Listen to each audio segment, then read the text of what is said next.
I'm chair of the committee, and I'd like to welcome my vice chair, Lynn Phillips, and Elaine Mendoza, my colleagues on the coordinating board, and also Deputy Commissioner David Gardner and our Commissioner Raymond Paredes. And I think, Raymond, would you like to make an announcement of a special new person that's at the table? Yes, I'm pleased to announce that we have a new Assistant Commissioner, Judith Laredo, who is going to oversee all of our participation and outreach and success efforts. She's got a rich history of experience and accomplishment in all the areas that we're working in. She's been a teacher. She's been a school superintendent. She's been a dean of education. She's worked in areas like developmental education, academic success. She understands higher education as well as she does public education. She's been at, before she came here, she was at Huston-Tillotson for a number of years and headed up their teacher training program. And I noticed some substantial improvement in your success rates for the certification exam while you were there, and so we're delighted to have her. She's deeply committed to the work that we're doing in terms of participation and success. We were all impressed during the interviews with her passion and as well as her experience, so we're delighted to have her here. We're fortunate to have her here. Well, I want to add our welcome from the board and from this committee. We're thrilled to have you with us, and we were talking earlier, and Huston-Tillotson, when she was there, won a Star Award, so we had that to talk about. Was it Huston-Tillotson that won the Star Award? Closed a major gap. There you go. Major gap. So we're thrilled to have you here. Thank you. I'm surprised you're not noting her most significant qualification. That she was superintendent in South San Antonio. No, she's from San Antonio. She's from San Antonio. That's it. Well, we did talk about Your that. priorities here, people. Okay. We did, didn't we talk about it? We did. Elaine, I deliberately left that out because I knew you would want to say that yourself. You took the bait. Yeah. I also want to say that the Houston Endowment and our P16 Council in Houston and Houston A+ Challenge are working hard on an NCAN grant, National College Access Network grant, $3.5 million. We're working with 5 school districts for college success and working with high schools throughout the Houston area, and I will be keeping you all up to date on that as well. Today our meeting will be somewhat shorter because of a problem that staff encountered with the posting of the full committee agenda. So under the Open Meetings Act, we will only be able to consider a portion of the original agenda. The remainder of our agenda will be considered at a specially called meeting of the committee on April the 23rd, and that's the day prior to the board meeting on April 24th.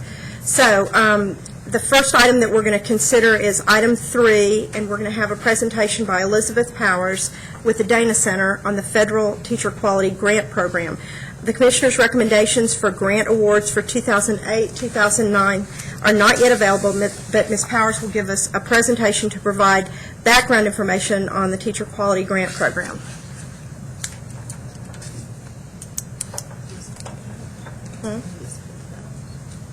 Yes.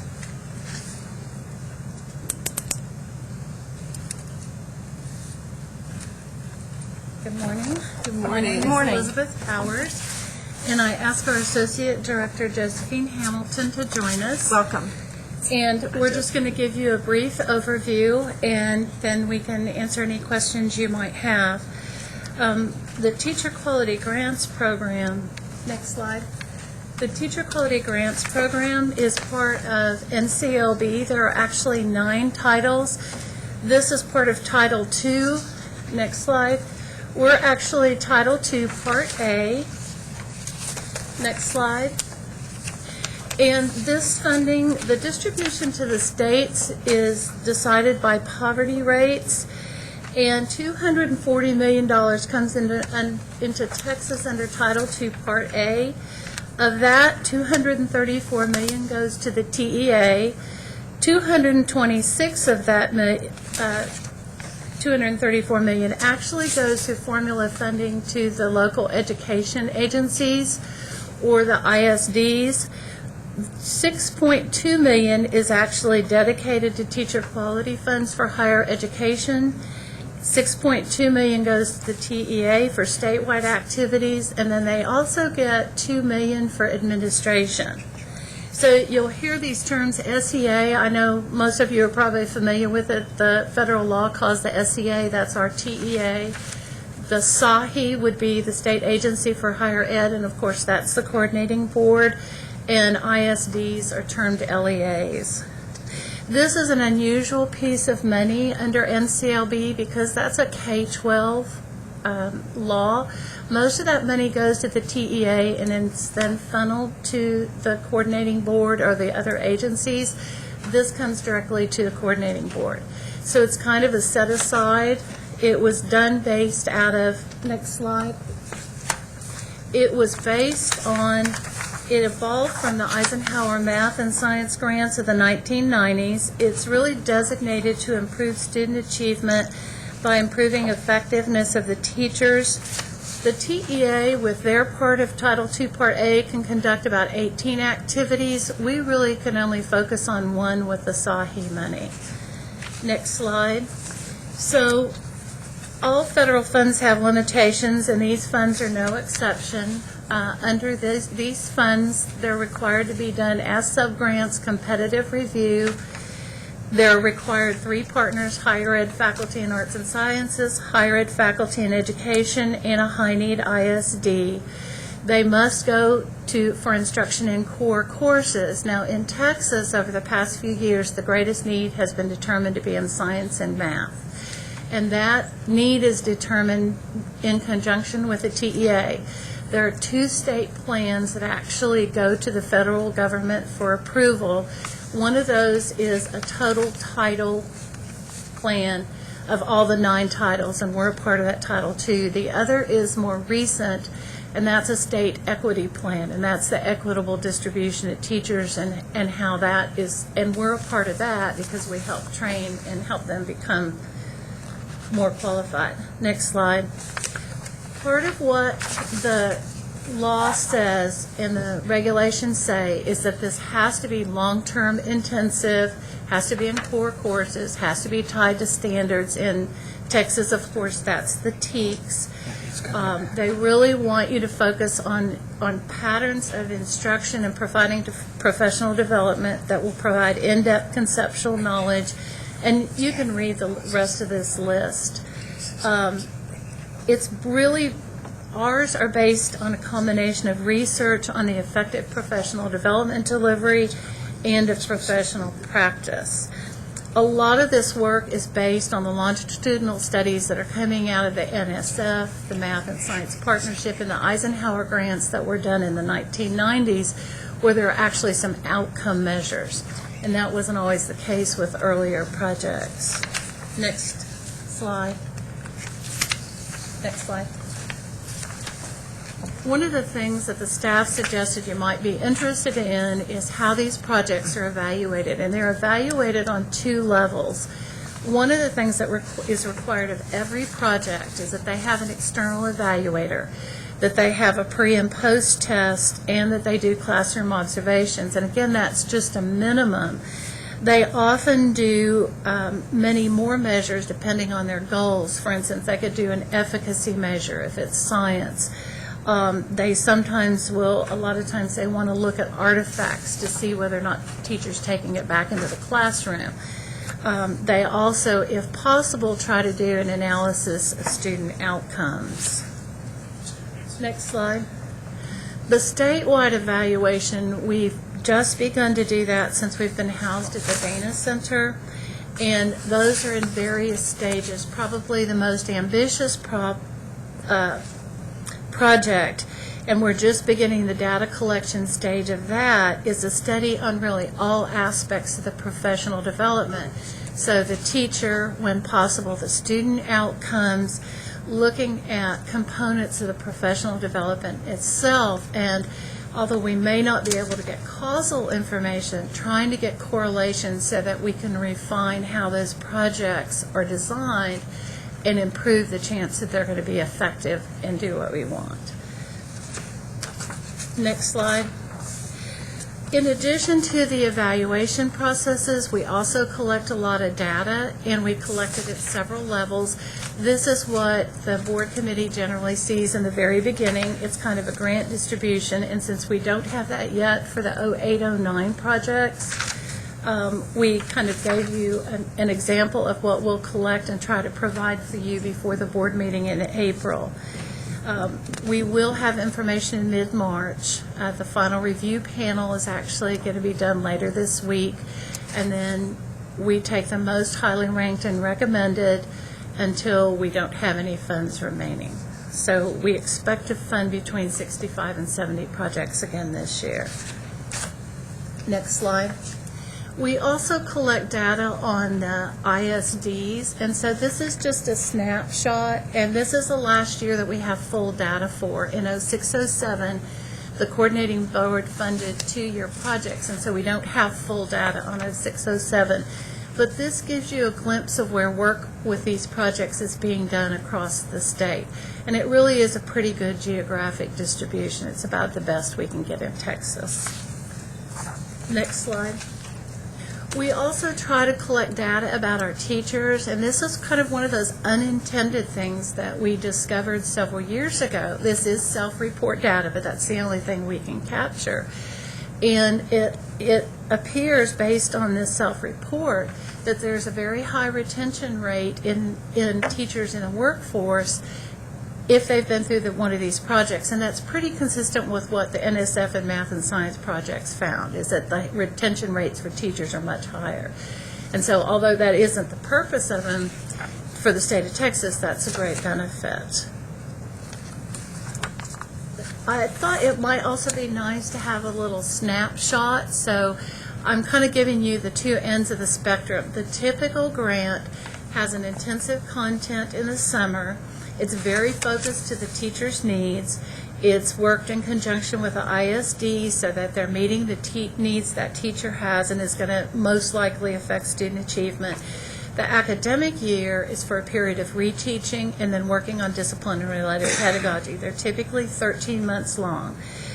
UH Victoria is a rural project. It's been very successful. Some of the schools have seen, they've gone from 15 or 20% to 100% pass rates. Of course, they're very small schools. They have small populations. But we've seen some very dramatic increases, and this is one we did have student data for, so we thought this might be particularly interesting for you. Next slide, I asked Josephine to give you some information. We've both seen this one, but she's probably been there more times than I have. This is the other end of the spectrum.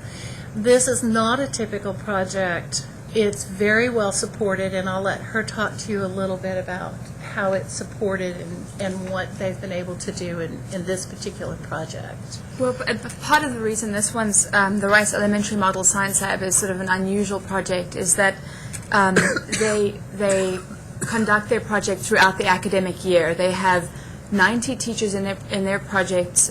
They have several projects, 90 teachers in all, about 25, 23 coming one day of the week, each day. They have the ISD, Houston ISD, provides well-trained substitutes to take those teachers' classes, and so the teachers work closely with those subs throughout the year. This group conducts content work in the mornings, and then they do instructional skills in the afternoon. So on-site visits, when I've been there, I've seen them, work on, for instance, density in the morning, and the way that they work on the science content material is exactly what we'd hope to see in the classrooms. It's inquiry-based, hands-on experimentation. In the afternoons, they work together in a collaborative way on classroom management, instructional skills. Part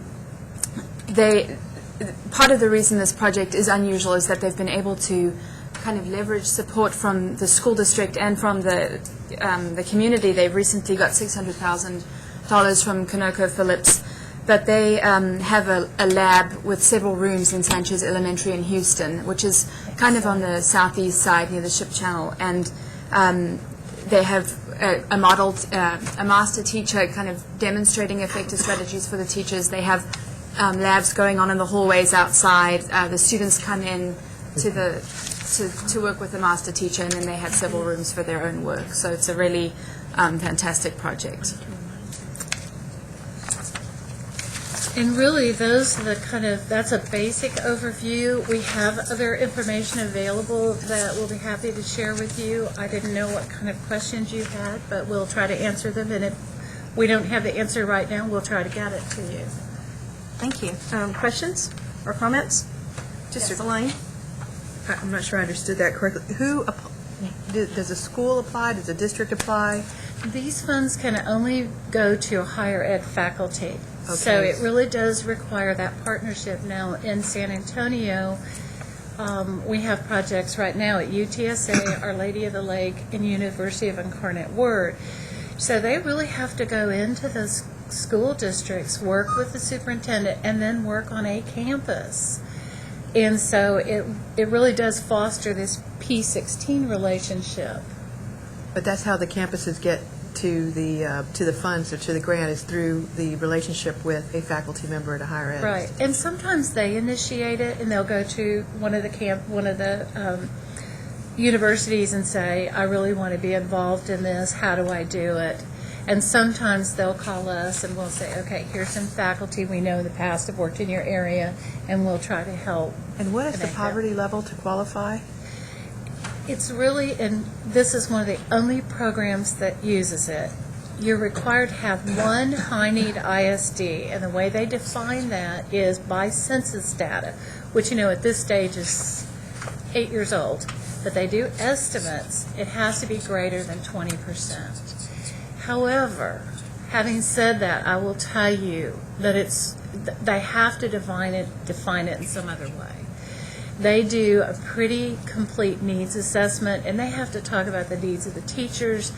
We ask them within an ISD, focus on those campuses that have greatest need. Don't go to the campus that has the highest scores. So it's kind of a tiered thing. We think of that as a baseline, because that really doesn't tell you anything about an individual campus. Exactly. Okay, so the campus doesn't necessarily have to qualify under some sort of poverty.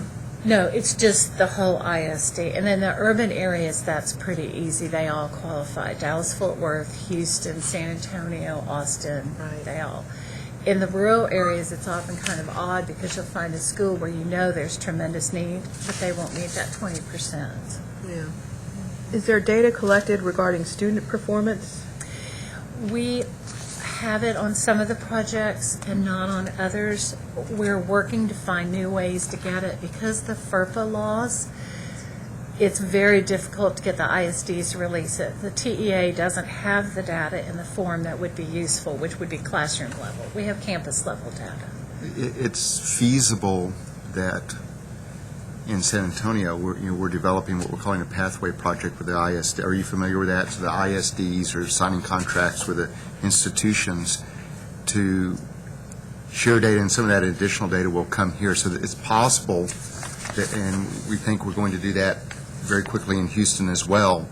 And so it's possible that where you funded projects there may be the ability at a local level to Get do some of that classroom level analysis data. that hasn't been possible earlier. We're also working with the ESCs. The educational service centers can get that data, but we can't get it. And so the superintendent can request it, and we're considering making that part of our requirements, but we want to think about it and talk to them first. The issue in this case would be flagging the right students, because Right. they are actually going to provide transcript data, which will be housed on our machines here to go along with our other data, but will be partitioned such that only they will have access to deal with, and it addresses a few Which would, questions. we know this, we have that standardized number, their AEIS number, so, or their PINGS number would be. Can I ask one question? Sure. I'm sure you've kept up with the college readiness standards. Yes. How might this program incorporate that into what's being asked of the institutions of the people receiving grants, such that at the same time they would also be addressing and at least be aware of the college readiness standards for math and science as appropriate with the program? Have you thought about that at all? We have, and we have a technical assistance meeting for them in October, and we spent some time at every one of those meetings talking about really where we fit in kind of the overall role of the state. Some people from the coordinating board spoke last year, and that's part of what we try to do at that meeting is help them to see their work as part of a broader work. Because they work in core courses, and they're really focusing on those courses that, and primarily math and science, that's one of the ways that we see really moving towards that college readiness standards, because they help the teachers focus on what they have to do to help those students be college ready. So it's part of all of our discussions, and we can think about other ways to make that more prominent, but it's very clearly how we see our program fitting into the coordinating board's work. Question, Lynn? Yeah, Elizabeth, do some of the grants focus specifically on developmental ed? They can't. They cannot. Because it's written into the law that they have to be done on core courses. And it has to be done in line with the state plan. And right now, the state plan says math and science. Now, having said that, they don't focus specifically on developmental math, but because they work with mathematics teachers, and part of our requirements is they work with those teachers who are not adequately prepared, they catch those teachers, particularly in science, it's IPC, where they tend to throw the kids who are not doing as Right. well. So they focus on those teachers. The focus the last year or two has been on middle school and on Algebra 1, because that's where the teachers and the students seem to be stumbling. Right. So even though we can't, we get around those regulations in ways that are legal to kind of help the focus in the way that the state of Texas needs. Now, having said that, in August, the state plan will be revised, and the coordinating board, we have to go as representatives of the program, but those are discussions that the coordinating board can have with the TEA to see where can we focus it a little bit more and still stay within regulations. It sounds like you're very thoughtfully going after We're the trying. greatest need. That's good. And of course, we don't know about reauthorization. I didn't mention that. I did because I knew we were coming. I called our federal representatives. There's nothing on the website. We looked at both we've been monitoring that on the House and Senate website, and they said really there's no way to know what's going to happen. There's 300 right now, 300 amendments sitting waiting for that bill. So I think until that happens, it's just going to be, again, kind of working around what that. But there's funding for this next year? We Or- always, because the programs start in May, we're funding on money that was released last July.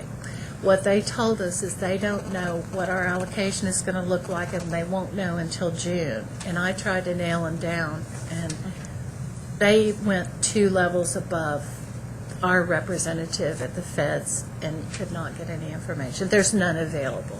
We talk about this a lot as a board and as an agency, that there probably isn't anything more important than training quality teachers and providing that support system for them. It's sort of the tail wagging the dog. Everything else should follow, especially as we raise standards across the state, and Texas has always been one to have the highest standards, and the more that we raise standards, the more we have to have teachers that can teach. We've had, I don't know if you all have heard, but, you know, as 4x4, for example, or dual credit, you know, you have to look around and find the teachers that are qualified and capable of teaching it. So there couldn't be probably anything more important than what you all are doing and what the grant is allowing you all to do for the teachers. I'm somewhat familiar with the Rice program. I'm trying to think of the name of the person at Rice that... It's Wallace Dominique. Wallace, yeah. Yeah, I've talked with him, and I'm familiar with the one at Lanier. That's not a federally funded, is that specifically, Lanier Middle School has a program where they take science teachers, and they actually take them. David went to Lanier. Me too. Oh, Lynn went to, there you go. Purple Pup. Okay. Well, I'm wearing The purple. relatively new school, I take it. Not really. My mother went to Lanier. Anyway, Kind of like being from San Antonio. before I was distracted, Sorry. Lanier has a program where they take teachers from the school district and actually keep them for at least a semester instead of the one day a week. And they're middle school teachers, and they train them, and they have a science lab there. That's probably funded from Rice University? I'm not familiar with that particular program. Because that's We know a Wallace's lot of- also. Right. It could be partially funded under that. I know he has some corporate funds, and those are a little bit more flexible. So it's something, the 4x4 that you mentioned, though, I think is something, we're already getting a lot of requests from both school districts, and our faculty are hearing it. And I think in the next year or so, that's going to be a real issue. When we ramped up into Algebra 2, and it was Algebra 2 for all, we really focused that year on getting as many algebra teachers trained, but most of the Algebra 2 teachers couldn't even pass the Algebra 1 exam. And I think we're going to see that same thing with the fourth year. I think so, too. So I think in the next year or so, that's something the coordinating board's probably going to want to think about. Well, that's too. something that I'm hearing, that there's a real concern of training teachers to teach those higher-level courses. The program that you mentioned, the Rice Elementary model, that extra money from ConocoPhillips is going to Spring Branch to train their teachers, is that correct? I believe so. He has a kind of Houston area lab as well that he's starting to build up, and that may be.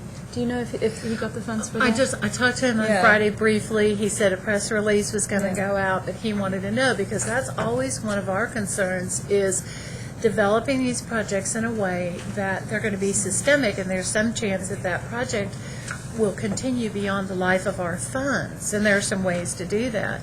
And this was a big project, and that was one of our concerns. We can't guarantee funding for that project. Right. So I think I believe this is for the Houston area. I haven't, I'd have to go back through and look at all the proposals, but I think one of his newer proposals was for Spring Branch. He has the Houston ISD. That's the Rice Elementary Model Science Lab, and then now he's using that model to implement sort expand of a broader. With I think he hopes to work with A-Leaf, Aldine, Spring Branch, Galena Park. And the student achievement gains at the Elementary Model Science Lab were so terrific. Even within that first year of implementation, where the teachers were gone a day a week from their classrooms, and the gains were even greater where they had teams of teachers, 2 teachers from a campus or more. Well, and the question that Lynn asked about developmental ed, on the one hand, the 4x4 and the more rigorous courses were, it seems like it'll address that specifically in the core courses, but on the other side of it, the developmental ed is equally as critical. And if we can somehow work that in to include teachers that are, especially when you talk about the lower income students that don't have that enrichment, it seems like that's going to be even more important to bring them up. And there may be a way to identify those particular teachers. They're already focusing on teachers in high poverty areas, in addition to this census baseline. Teachers who are not adequately prepared teaching out of field, those kinds of things. But if we can find some criteria that will help them identify those teachers, then that way we can help them focus on those teachers and say, okay, put your focus here. When you do your selection, that has to be part of your criteria. And also, if you come to that fork in the road where you're trying to figure out about funding for the future, maybe if there could be a way to identify other teacher quality programs that are similar that can piggyback on it so that it just doesn't run out of steam. Marina, is it Apache, the Fund for Teachers? Apache Oil has that Fund for Teachers. Do you remember? It's in Houston. Are you familiar with the Fund for Teachers? Now that doesn't go through the universities. That goes directly to teachers throughout the entire greater Houston area. And that would be another like project so that we don't lose that momentum. And we don't want them to duplicate. If there's already a project, we don't want to duplicate what they're doing. We do ask them and ask them to try to leverage funds so that you get the most benefits. But All right. Well, this is an amazing project. Any other questions? One more. Okay. We are interested in this algebra roadblock that you mentioned. And to the extent that you're able to evaluate, are you able to identify someone who might be particularly successful with teaching Algebra 1?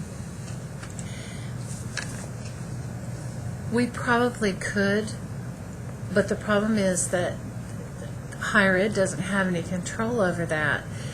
Because we have local control, they're all assigned, and unfortunately, when you talk about developmental ed, the weakest teachers are often thrown into the classes they're least prepared to teach. Right. As algebra moves down to 8th grade, we have teachers who can barely teach 8th grade science who are now teaching algebra.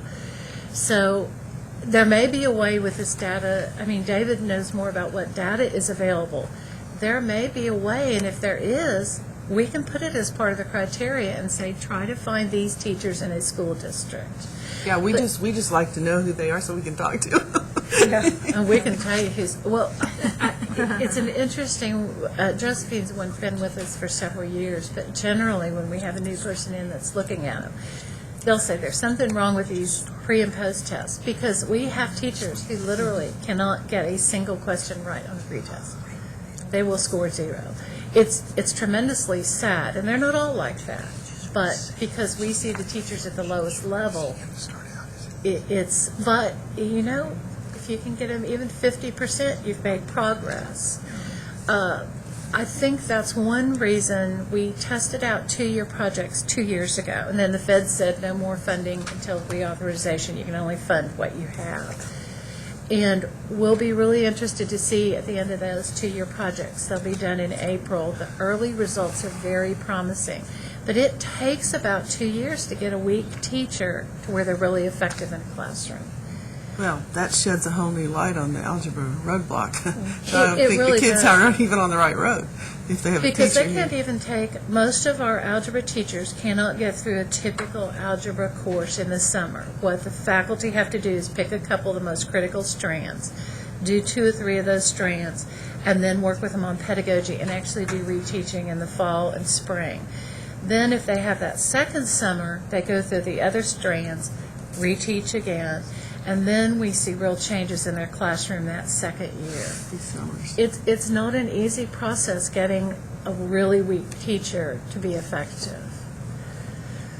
And what do those students' tax scores look like? Or should I The even ones that we've ask? been able to get, we've been able to get some. On the 2-year projects, they look much more promising. But, you know, even getting a 10% increase in a student's tax score is pretty significant. So, but we've had some projects where you see tremendous gains, other projects less, and we really think it has something to do with 2 things, probably culture and school systems. But the other thing is these teams of teachers seem to be critical. That's where we see the biggest gains, and we can actually see gains at the campus level if we have teams of teachers. Do you have any difficulty getting universities to apply for these grants? Are there areas, I mean, you don't have like money left over? I mean, everybody knows, there's enough outreach throughout the state so that everyone has an equal opportunity and knows about it, right? We have tried to reach, we originally, I think long ago, they just sent to the deans of the sciences and the mathematics, and over the last couple of years, we've done lists. But Josephine and I also go around to the state when we're in a regional area and do outreach. And we've been successful in that way at getting more community colleges on board, getting some of the smaller colleges. It's really faculty-driven, but we have over the last few years between the higher ed conference, we usually pick up 5 or 6 new faculty there. And then Josephine's been working with Houston Community College to get them involved. So we try to do kind of a multi-layered approach, emails, phone calls, and then kind of personal outreach. But they're hard projects to do. Wow. So, but no, there's always more projects than there is funding available. Other questions? You may want to know, number one, it's obvious that Elizabeth does good work, and I've known about that for a long time. I've never met Josephine, but I've heard good things secondhand. But the teacher quality grants are in the process of being transitioned back to the coordinating board, so I think you're going to hear much more about the efforts, and frankly, it occurs to me as I hear you that there are a number of efforts that we're funded for through other means that there's some real opportunity to build on both areas in terms of in a way we haven't had to before because we haven't seen each other quite as much. And One of the I think things- there's some real opportunities. One of the things that we've thought about is that we reach so many of those same departments that do the pre-service work, and often we see real transformations in the faculty too, so that may be one of the areas where our work has one of those unintended effects, but we can't really measure that part. And I think there'll be the opportunity for some access to data that you haven't had recently, at least, and to connect with some of the things we clearly haven't had direct access to. So I think there's a great opportunity here, along with HB1 and 2237. I'm sure you're at least somewhat familiar with Yes. those to make your efforts even more successful. If I could add, I've had experience with this grant at Houston-Tillotson, and the beauty about it, too, in terms of teacher preparation, is that the pre-service teacher can be involved with that campus teacher. So when the universities connect with the ISDs, there's also a way to tap in not only the pre-service, but the teacher that is currently as a teacher of record. But it's a very viable way, as we look at the college readiness standards, to really tap into two avenues to get those disseminated as we go down the road. So it's a tremendous program, and it does have impact on teacher preparation. I think the other issue that, Elizabeth, when you were speaking about mathematics, it's not only the fact that it's probably one of the areas that a lot of teachers shy away from because it's not their greatest strength in teaching, but in also looking at the population that they're addressing, who also has a great fear of learning mathematics, but it's learning the instructional strategies of how to deliver that content in a way that that little child's brain can internalize it. Right. And that's where teachers have the breakdown, because they can take the book, they can take the roadmap that they're given as a teacher, and they can put it on the board. But it's when you've got to break it down so that that little child can internalize that concept the way his brain is perceiving it. That's where the difficulty lies, and that's where teachers have great problems in knowing how to do that. We appreciate your hard work. Well, could you tell me a little bit about this recruiting? Do you have, how is this, what's a grant look like that might be involved recruiting? Well, everybody has to do recruiting, and we've refined it over the past few years because we know that there's kind of this inverse relationship. The more a teacher needs this training, the least likely they are to go and seek it out. So the recruiting, we ask them to do it as two parts. You have to go out to that campus and recruit. You have to do some face-to-face with the teachers. And then you have to have a series of criteria where you select those teachers with greatest need, and you try to select teachers in teams. So as part of their proposal, they have to explain how they're going to recruit effectively and get the teachers with greatest need. Because if you just throw it out there, we know who's going to come. The teachers who are already great. Thanks. That's probably one of the hardest parts. You put your finger for faculty to go into a school district is a hard thing. Yeah, you probably find that when there's a stronger professional community at the schools, it works better. Much better. Great program, thank you. Thank you very much. Thank you. Okay, the rest of the agenda will be the discussion and consideration of adopting the Commissioner's recommendation to the committee for April 2008 adoption of certain rules. We have 13 sets of rules amendments to consider today, and staff are available for questions or comments. These rules will come before the full board at our April meeting, if approved to go forward by our committee today. 9 additional sets of rules will be considered by the committee on April 23rd. And we'll begin with item 4A, consideration of adopting the Commissioner's recommendation relating to new Section 5.8 concerning the uniform grade point average. And Commissioner, I understand that you and several staff will be providing information on this agenda item. Yes. Okay, 4A. You're right, Lynn. Oh, yeah. Okay. We are ready. I don't know if these are But the weighted grade point average is coming before you, and we had originally given this to an advisory committee of both public school and higher education faculty. And if you look on attachment C, which is the last page of the handout that you just got, you'll see the list of who was involved in the recommendations. And Natalie Coffey did an excellent job of overseeing the advisory committee, so we're going to let her tell you a little bit about it, about their meetings and what their issues were. Okay, the commissioner appointed an advisory committee. The advisory Microphone up. Okay. Thank you. The commissioner appointed an advisory committee, and the committee met 3 times and recommended rules to address the courses to include in the uniform grade point average, the weighting of the courses, consistent breaks for the letter grades, inclusion of pre-high school courses, out-of-state grades, homeschool student issues, and number of decimal places.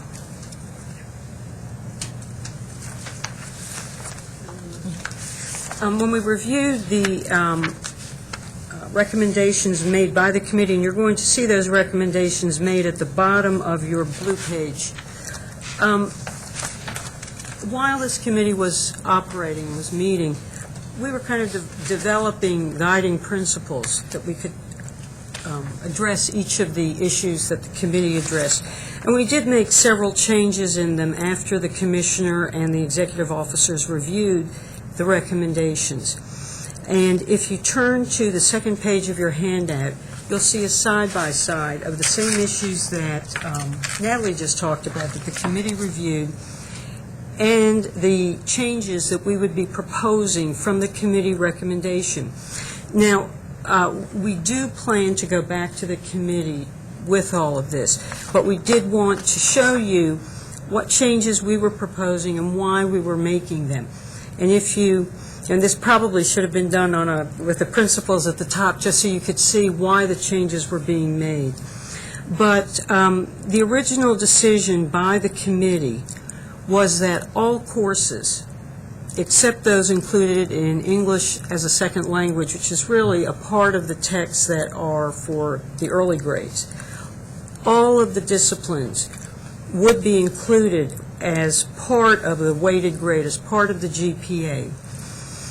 We believe that... Indicate what some of those courses might include. It could be career and technology, could be physical education, could be your health course.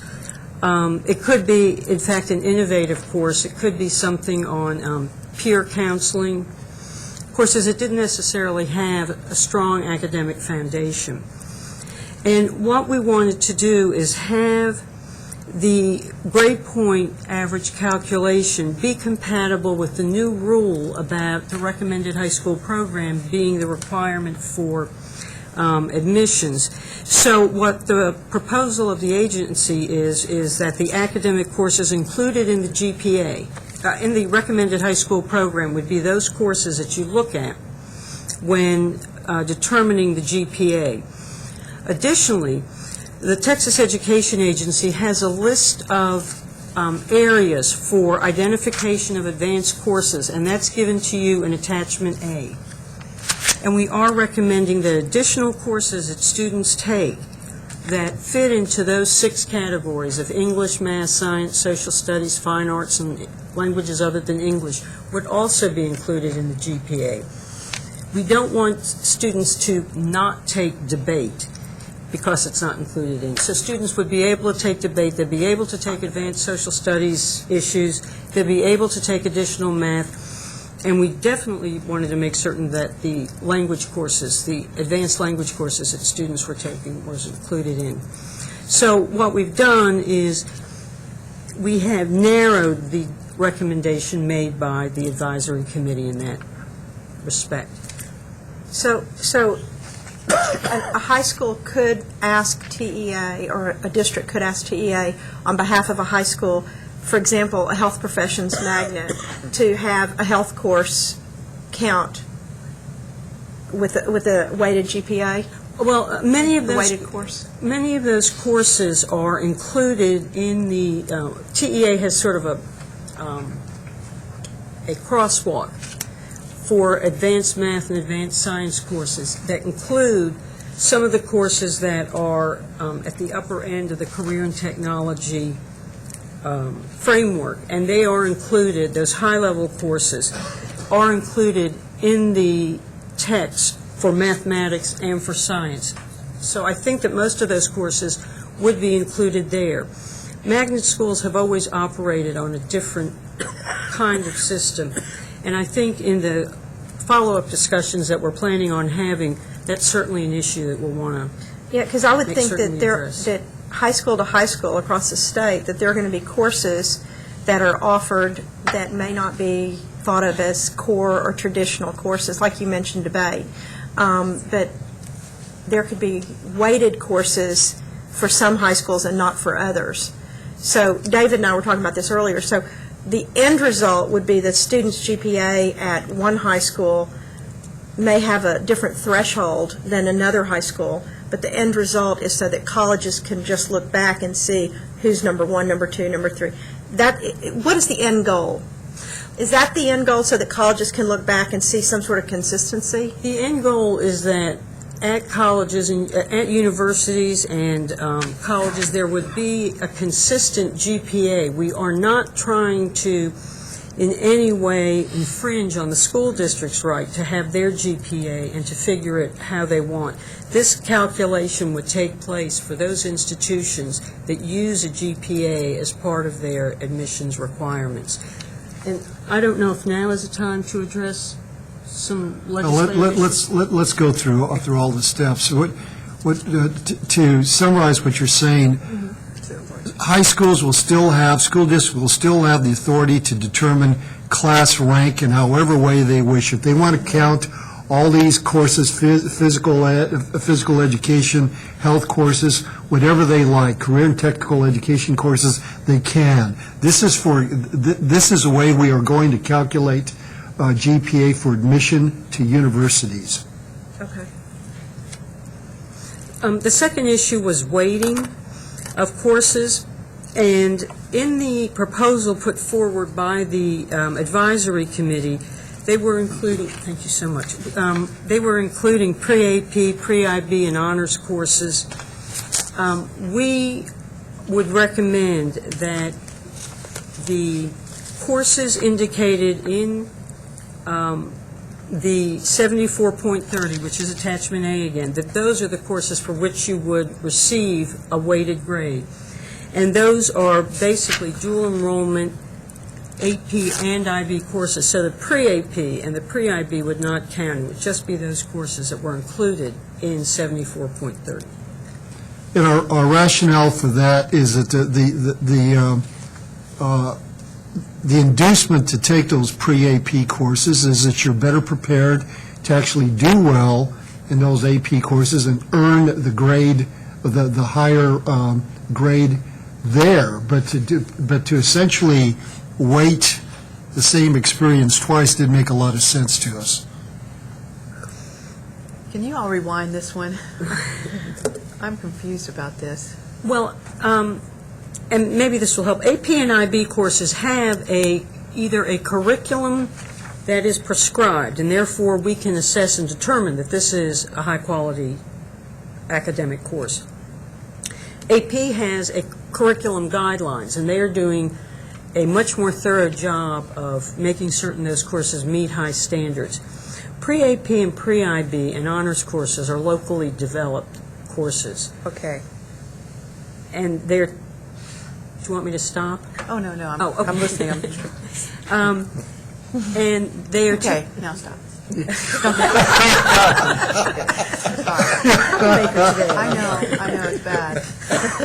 You're back to wearing your turban. Well, I forgot what I was going to say. You were talking about the pre-AP courses being locally controlled. They are typically 9th and 10th grade Right. courses. So in a sense, what Right. we will be doing is weighting the advanced courses at the 11th and 12th grade level. Okay.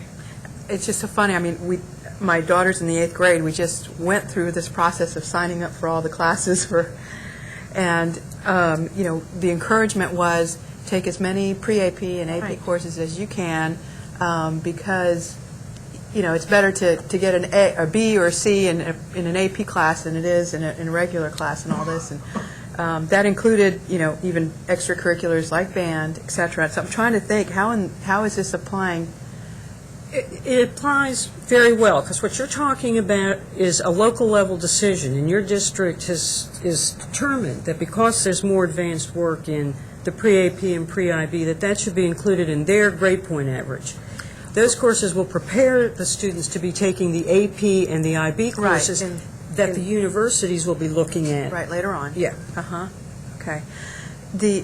One of their challenges is they don't know if they're going to have, what AP classes they're going to have, or IB classes, or dual credit classes because of the teacher capacity to have them. So will, for example, very selfishly, my daughter be penalized if those classes aren't available and the higher eds are looking back? Yes. I was Now, thinking the same answer is thing. they will, yes, they will be. Well, that's And not there are a very lot nice. of high schools in the state that can't offer those. Therefore, colleges, universities would be looking at those high schools saying, at those students graduating and saying, well, you didn't take all these AP and IB courses. So, Yeah. how's that fair? Now, remember, this, what you're talking Now about I'm can an still angry happen. mom, okay? Is that this coming fall, each high school is required to offer at least, make 12 hours available of AP, IB, Or dual credit. or dual credit available to students this fall 2008. So that hopefully will alleviate part of that, but there are schools that offer many more AP courses. They do, but they don't have a guarantee that they can from year to year, is my understanding, because of the availability of teachers, and especially with dual credit courses. So, That's a legitimate issue in terms of there's this requirement, and the requirement is there every year to be able to do it, but whether the teachers are there that will be able to deliver them is a serious question. And we are piloting some projects currently to see if we can expand that pool of students who could, the pool of teachers who will be able to teach dual enrollment mathematics or AP courses, and that's something that perhaps when you're looking at House Bill 1 issues, we can talk about that project. I don't know if now is the time you want to insert it, but we're in an obviously vibrant urban area. What about rural districts that have no access to teachers and et cetera? I mean, and this is sort of an outsider's view, but at this point in my life, but I think this is a field that you're seeing change very, very rapidly, and as students become more comfortable with online options, I think you're going to see a lot of school districts participating in those distance learning activities. For example, Region 4 offers, in the Houston area, offers many online advanced placement courses. Can I suggest California has a program, so it's based at the University of California, Santa Cruz, so that there's a full complement of all AP courses that are offered online, so that children that go to high schools in remote areas will have access to those courses so that they are able to be competitive. But you're right. But to get back to your original point, here's the challenge. If we don't have enough teachers to teach the full range of AP courses, what are the odds we have the teachers to teach an even wider range of strong pre-AP courses? There's no quality control over those courses as there is in AP courses, so that we just felt very strongly that once again the inducement to teach or to take the pre-AP course is the fact that you have a higher likelihood, if the course is strong, to achieve a B or an A in the actual AP course and to score a higher number on the AP exam. That should be inducement enough, but that puts poor schools at even greater disadvantage if you give a higher weighted average to the pre-AP courses as well. right.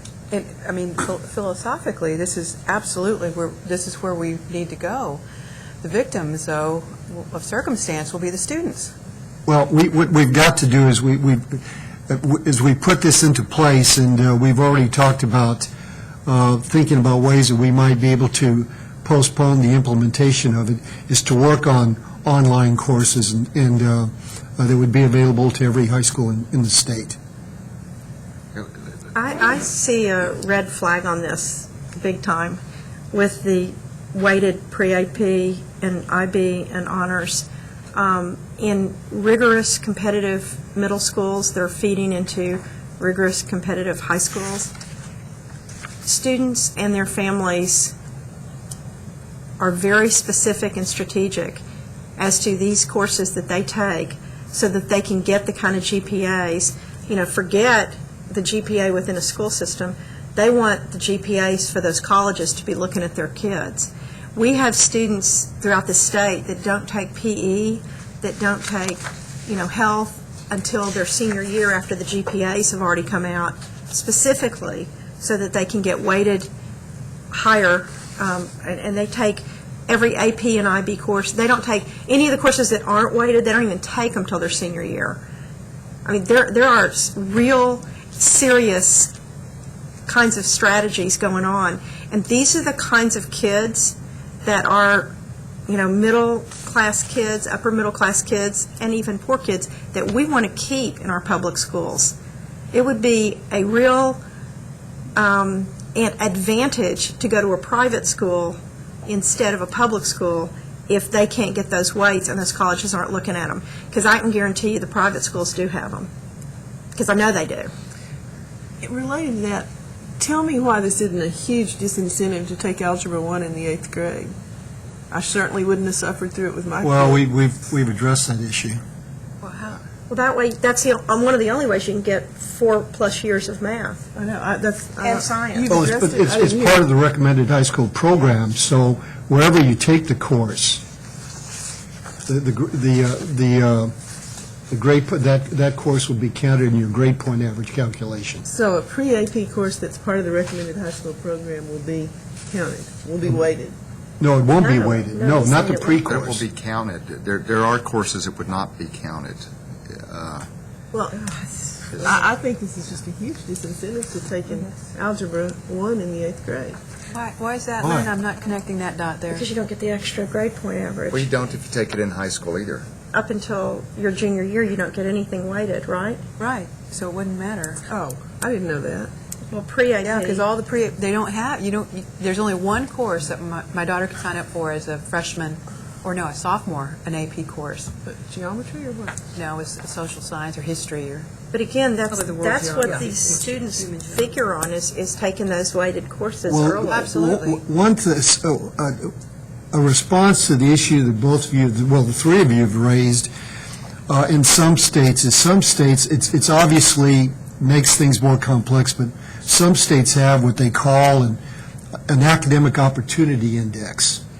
So when they look at the student's GPA, they take a look at how many AP or weighted courses a student took relative to the number offered in the high school. Yeah, that's good. So, for example, if there are 6 AP courses offered in a high school and you've taken 5 of them, then that's part of the algorithm of calculating your overall academic record compared to a student who took 5 And there were AP 100. courses where there were 20 offered. That's starting to make a little more sense. That's- If you can do this year to year, because from my little experience, it's going to change from year to year. Well, there's a couple things. One, it would have to be phased in. It couldn't start with anyone that's already in that pipeline. And two, colleges and universities, especially the public colleges and universities in the state, forget the fact that the top 10% is not even counted in this. I mean, it just, you're already top 10%, so however it's figured. But anybody other than that, colleges and universities right now don't look at these things. They only look at SAT score and GPA and class ranking. I wish that they would look at community service, like Stanford and others, leadership, outside activities, level of courses and rigor, but they don't. We Do might, they? I think they do. Well, they do to a certain extent. UT, for example, although 70% or more of the class is filled by top 10 percenters, they do try to use a holistic review process for the remaining students. But you're right, most elective institutions do that holistic review that you're referring to. Uniform admission law actually has a list of, I've forgotten how many, 15 to 18 elements besides the top 10%. So for students that are not in the top 10%, here are elements that can be considered. And there are things like that. I don't know if specifically community services is one of those considerations, but there's a whole range of elements that are included in that. And that usually doesn't get talked about much, but those are there. Now, I haven't seen the actual data, but staff has told me that in working with the committee that they determined at this time that universities are not actually using a grade point as a part of the admissions process. So that's something to bear in mind, and that's something that frankly we weren't aware of, and that We went through all the... You know, it might be helpful if we just skip to the bottom of that chart, because it addresses your Okay. point about implementation and why we believe that more time is needed. Right. Yeah, I saw the fall 2009, and that's impossible because the students are already in that pipeline, unless it started with eighth graders in the fall 2009. And, Right. Bill, you might want to address that point about trying to get, the flexibility we would need to change that effectively. we haven't addressed, and it may not be the time yet, the fact that this has been proceeding from the standpoint of it was going to be required for universities to use this uniform grade point, but now there's been some question as to whether the school districts will also be required to use it, and that's part of the discussion. I don't know if we need to talk about the commissioner's recommendations further, but that's, when we're talking about delaying, that has a, informs us in terms of whether we need to and whether schools have to use this or not. And if they do, I think, at least the staff discussion is that you would need to delay that. Yeah, well, let's talk about that, but something has changed. We've received some information in the past week or so that changes everything, and we probably should let you know about that now, and provides a context for what we need guidance from you about how to proceed. Bill, why don't you explain what's happened? What's transpired in the last week or so is, I guess TASA, the Superintendent's Association, really brought this to our attention partly through Neil Adams, probably 2.5 weeks ago. TASA apparently has taken a position that this legislation, they fear, TASA fears, will mandate the ISDs follow whatever rule on GPA that we promulgate. The position that they have talked about is given some credence by a TEA publication from just after the last legislative session concluded. TEA, in its analysis of House Bill 3851, which gives rise to all of this work, states the new law requires that the method established by the coordinating board be used by ISDs in determining the top 10% and the optional 25% of the graduating class for the purpose of automatic admission eligibility. TEA's analysis is a rational analysis of the bill. Perhaps equally rational is the analysis that you've heard so far today. Underscoring TEA's analysis, the LBB also opined, although not quite as clearly as TEA, but on May 26, 2007, as the session was winding down, the LBB published its analysis and pointed out that we, the coordinating board, are directed to establish a standard method for computing high school GPA that provides for additional weight to be given to the courses we've been discussing, and points out that in terms of a fiscal analysis, let me just quote, it says, based on information collected by TEA through focus group meetings in December 2006, it appears that grade point average calculations vary widely from district to district. Given the complexity and variety of methods of calculating high school grade point average, it is assumed that school districts will likely incur some additional cost in conforming to an adopted methodology, referring to the coordinating board's methodology. Anticipated costs would include modification of local procedures and software.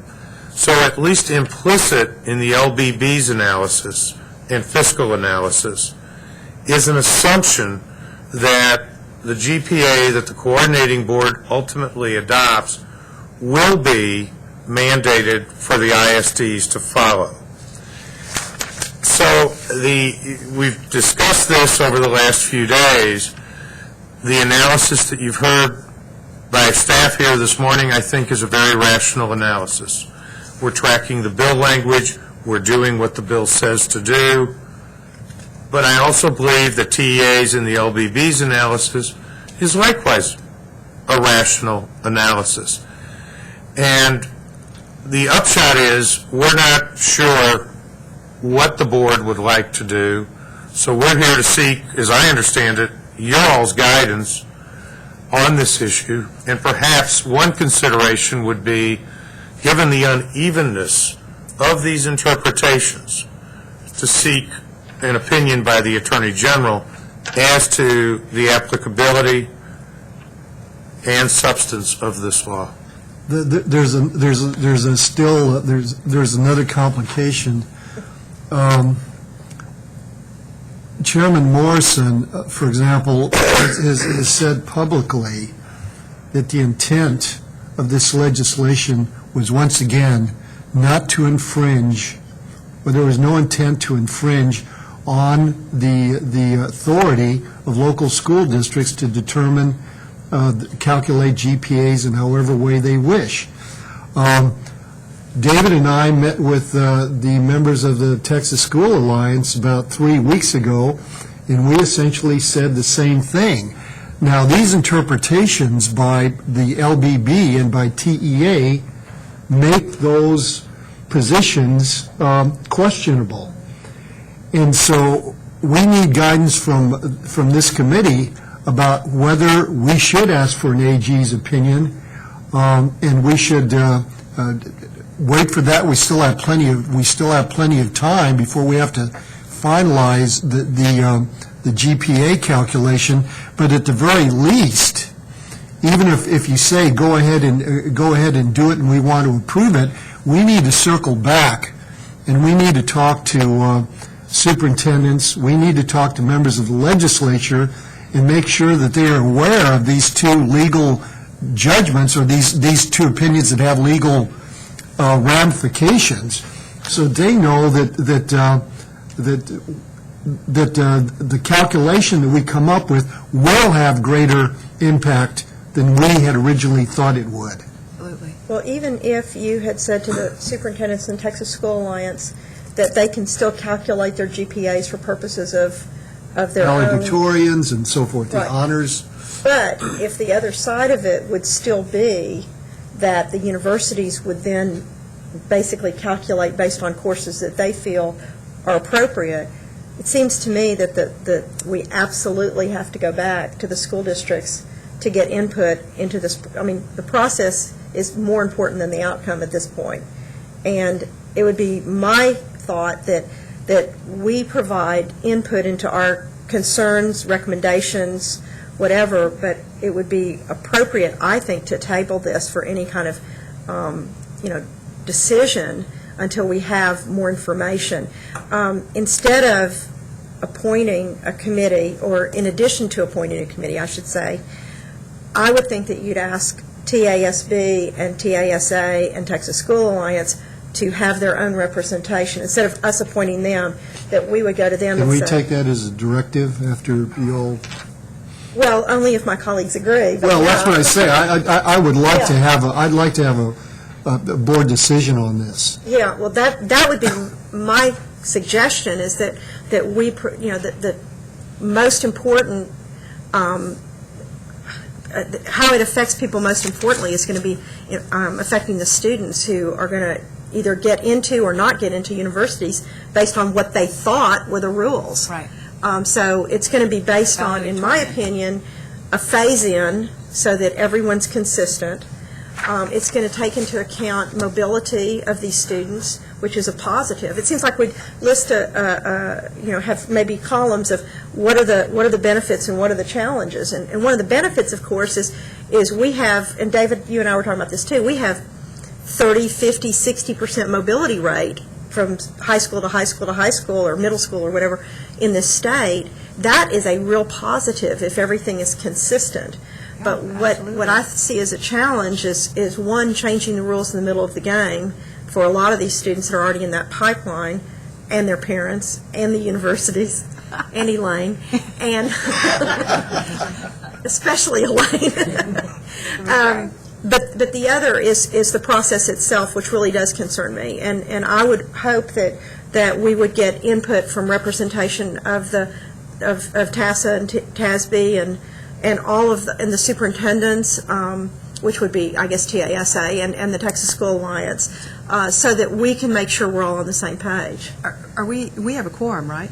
We do. Okay, so tell me if I'm not doing this motion correctly. I move to table, but also would ask that we recommend staff pursue the AG's opinion and in parallel, start reaching out to the public ed sector, as Lori has described, so that we can get this thing moving together. Because either way, even if the AG comes back and says, no, they can do whatever they want, Lori's point is the communication of what this GPA means versus what they're calculating. It's a different ballgame now. Huge, And we need to confer with, Right. huge. we would, I can tell you, I would very much appreciate such a motion and a Well, that's- affirmative vote. That's Did you all my get that whole if it's motion appropriate. down? If I'll it's- second. you can, edit out the comments. The but- tag on. I'll second that, the motion. Now we can discuss, right? Yes, we can discuss. All right. Actually, motions to table are not debatable. Oh, motion to table or not? Can I take my second back, because I've got to talk about my question here. But can we break it into two motions? Okay. And with one being a motion to table, the other one being a debatable motion to seek the Attorney General's opinion and as a parallel course, reach out to the various groups you mentioned? Okay, make that second motion first. I make the second The debatable motion. I move that we seek Attorney General's opinion, in parallel, start reaching out to our public ed counterparts on this GPA calculation. Second.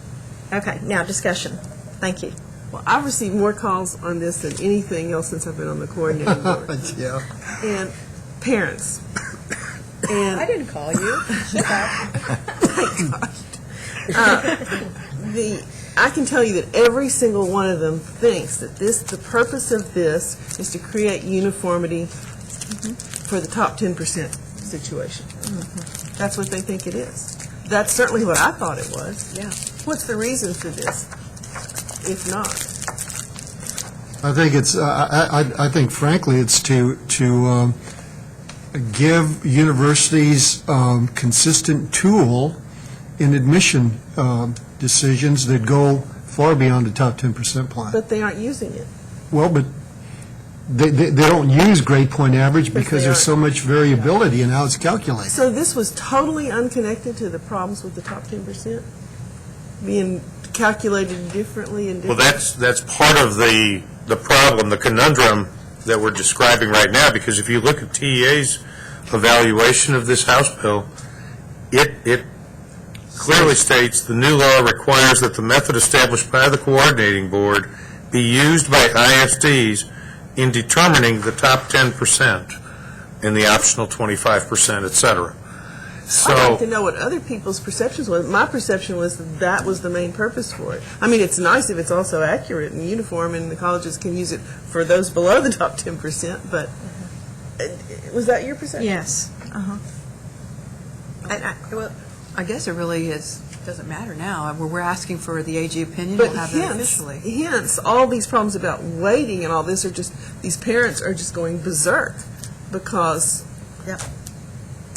it matters. Especially To going to that have question, access to that's the those only- courses. Yeah.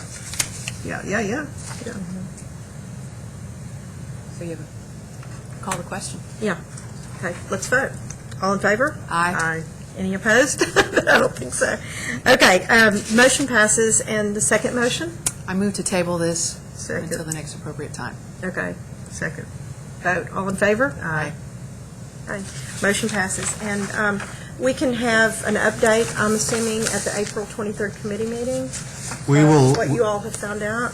We will begin contacting, and we would appreciate if you have, you've mentioned TASA and TASB and Texas School Alliance. Texas School Alliance, and if there are any other groups that you would like us to contact to make them aware of where we are in this process, we will do so. There had been expressed a discussion, the possibility of bringing in the group that Neil Adams had brought together. Right, I was going to which ask you about cuts that. across many of these groups at least to get feedback from them at some point, so that may be something. I think that's a great idea, where we would have a meeting of those representatives of the P-12 and higher ed and community leadership. But what I would like to suggest is, instead of our inviting, say, TASB and saying, bring the president, let TASB decide who's going to be that liaison, because then they have some ownership.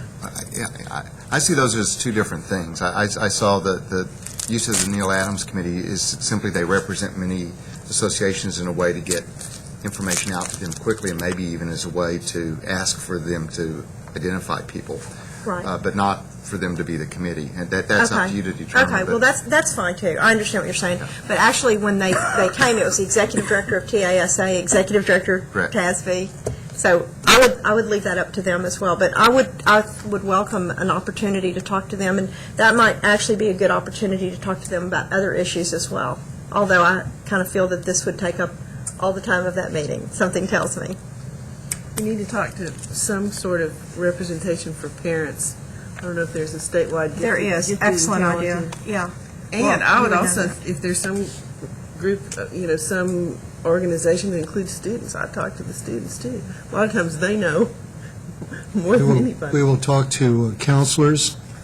We do talk to representatives of the State Counselors Association.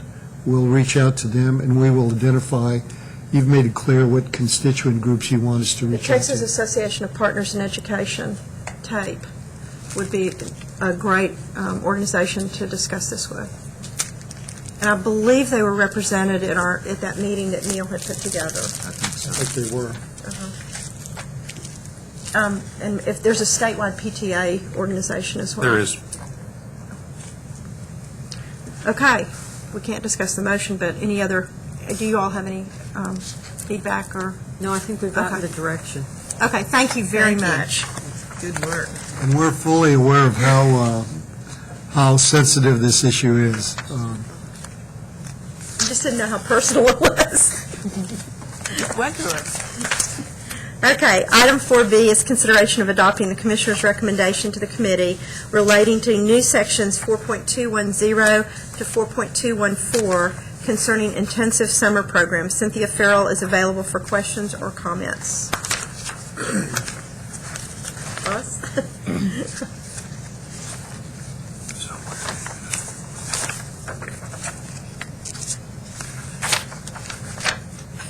Is your microphone on? I don't know.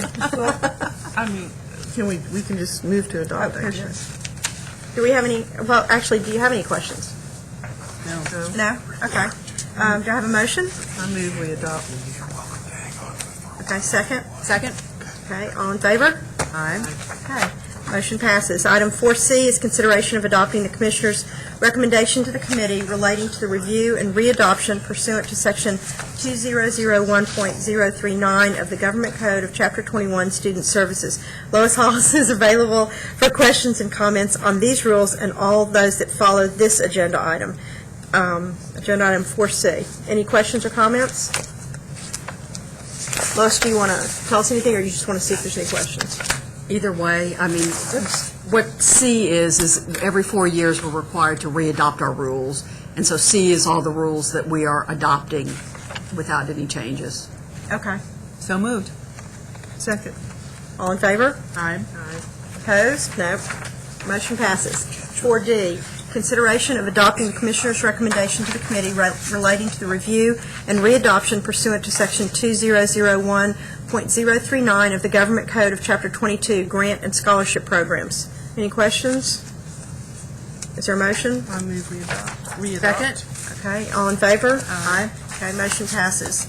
Item 4E is consideration of final adoption of the Commissioner's recommendation to the committee relating to amendments to Sections 21.2100, 21.2102, and 21.2103 concerning the exemption program for veterans and their dependents, also known as the Hazelwood Act, that were adopted on an emergency basis on January 15, 2008. Move to approve.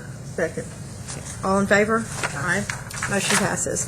Item 4F is consideration of adopting the Commissioner's recommendation to the committee relating to amendments to Sections 21.54, 21.55, 21.61, 21.62, and 21.64 concerning the Hinson Hazelwood College Student Loan Program. Is there a motion or questions? And no comments have been received at all? Move to approve. Second. All in favor? Aye. Motion carries. Wait, did you vote, Lynn? Yeah. Oh, okay. Item 4G is consideration of adopting the Commissioner's recommendation to the committee relating to an amendment to Section 21.171 concerning the Teach for Texas Loan Repayment Assistance Program. Questions? Move we adopt. Second. All in favor? Aye. Motion carries. 4H is consideration of adopting the Commissioner's recommendation to the committee relating to amendments to Sections 21.951, 21.953, and 21.954 concerning the Early High School Graduation Scholarship Program. I move we adopt. Second. All in favor? Comments again. Aye.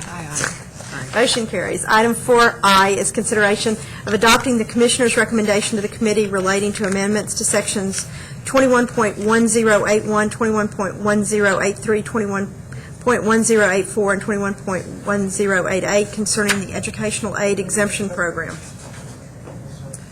Move to approve. Is anybody reading our rules out there? Not these. Not, okay. These are non-controversial. Okay. Yeah, I thought this one was curious. Second? Second. Discussion? Lynn? No. Okay. All in favor? Aye.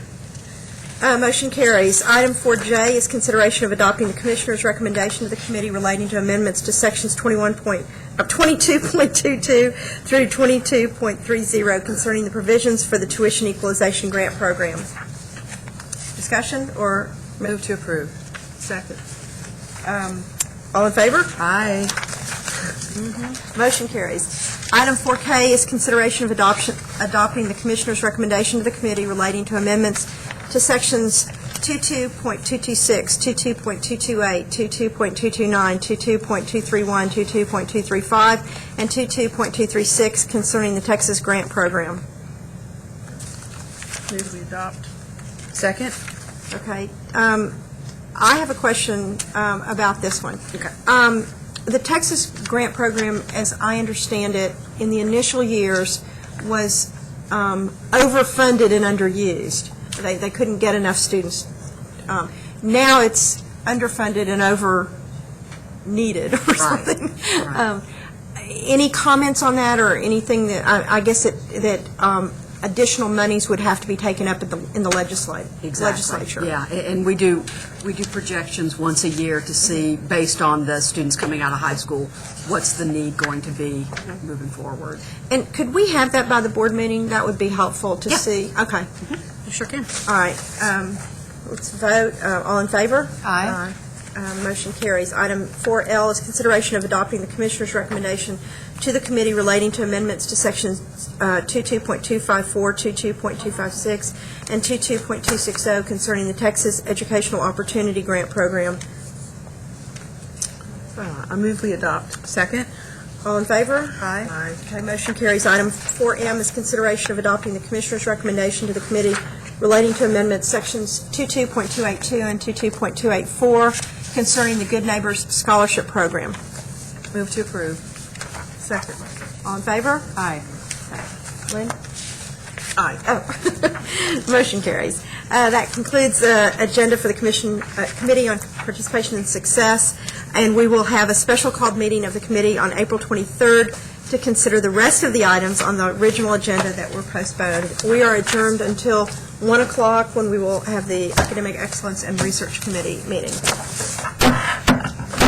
Number